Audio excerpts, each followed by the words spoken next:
Hello and welcome to Talking Truth Podcasts.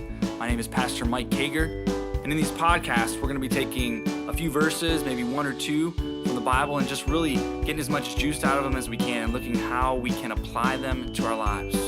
So let's dig in.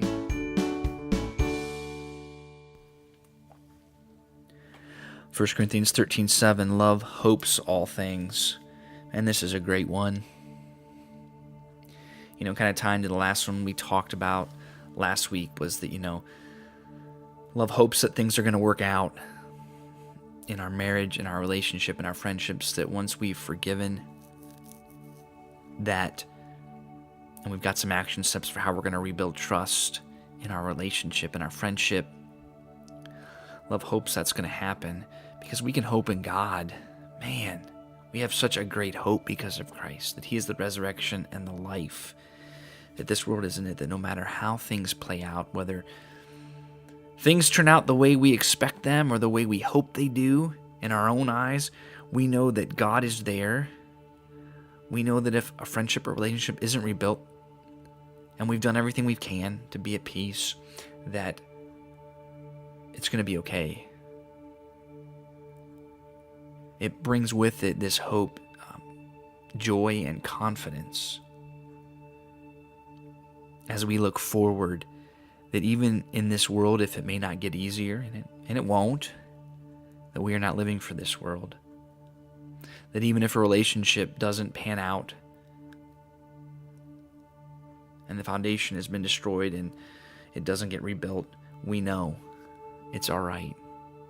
It really just exudes confidence through this hope. Because it always hopes. Love never gives up. It's always looking forward. If something happens, if there's an obstacle, if there's a detour on the road, love continues to hope that it's all right. It's going to be okay, and we're going to walk down this path together, and we're going to come out stronger and closer to God on the end. Because God is always calling us to hope in Him. But we have to hope sometimes for what we don't even see, what we don't even know is there, what we may not even grasp yet, this great hope we have because of Christ. And stand in this confidence that He has given us that we do not sway from. This is what this love, how it hopes all things, what it means. That we're unswayed by whatever happens, that we stand firm and we stand strong in what we believe, as we bear, and as we hope.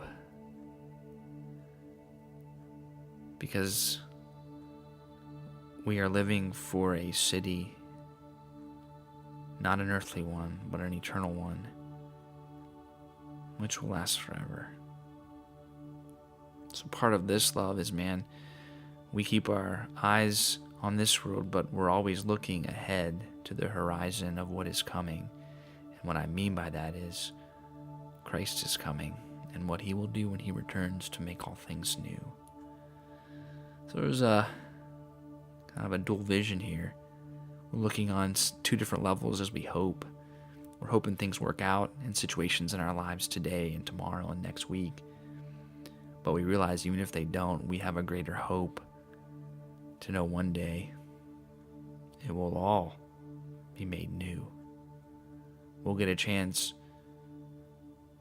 to be fully restored, fully remade. And we hold on to that hope. Hold on to that hope today. It's part of what keeps me going, because there are times, you just want to give up on people. You want to give up on situations. But we always have to keep an eye on the horizon, on where we're going, on the goal, the prize at the end of this race, of this journey, of this battle, the ultimate end, which is not the end of our lives, which is not the end of this world. In part, it is to be united with Christ, completely and fully.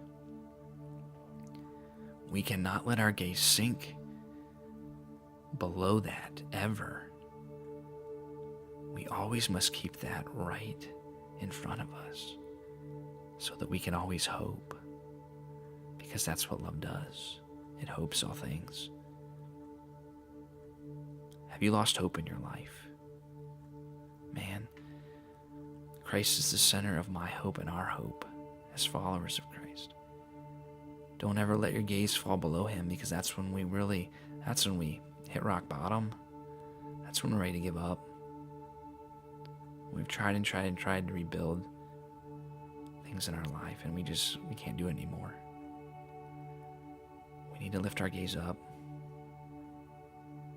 Lift our eyes up from where our help comes from. Our help comes from the Lord who made heaven and earth. For he is our hope, and he is our trust. So lift up your gaze today. Remember what Christ has promised you and us. And let that renew your hope today. And don't let your gaze fall, because that's what the enemy wants. He wants you to see the circumstances around you and get lost and focused on that instead of what we're truly living for, the hope that we have, that there's an empty grave because of Christ. That's the truth. That's what helps you hold on to hope, is not anything in this world but Christ and Christ alone. So let the truth lead you to that hope. And as you love people and hope in them, may we be reminded to hope in God more. God bless.